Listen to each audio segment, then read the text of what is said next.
நம்ம மாடி தோட்டத்தில் இந்த வருஷம் பட்டையை கிளப்புறது இந்த மாதிரியான பட்டை அவரை தாங்க. அவரைகள்லேயே நிறைய வெரைட்டி உண்டு. செடி அவரை உண்டு, கொடி அவரை உண்டு. இதில் நான் போட்டிருக்கிறது கொடி அவரை. இது வந்து 2 பக்கமும் அழகாக வயலட் கலரில் ஒரு கோடு விழுந்த மாதிரி இருக்குது. இது ஒரு அவரை.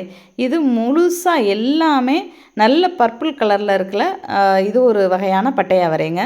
இதுவும் கொடி பிடிச்சி தான் வருது. இது வந்துட்டு நல்ல திக்காகவும் பெருசாகவும் இருக்குது. எனக்கு அவரையோடைய பேர் வகைகள்லாம் தெரியலை, பட் ரொம்பவே டேஸ்ட்டாக இருக்கிறது அப்படின்னா இந்த அவரை தாங்க சொல்லுவேன்.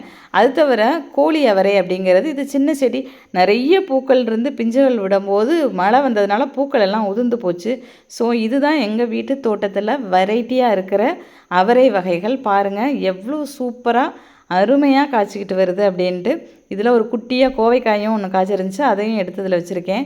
எனக்கு ரொம்ப பிடிச்சது இந்த திக்கான ரொம்ப சதைப்பற்றோடு உள்ள பட்டை அவரை தாங்க.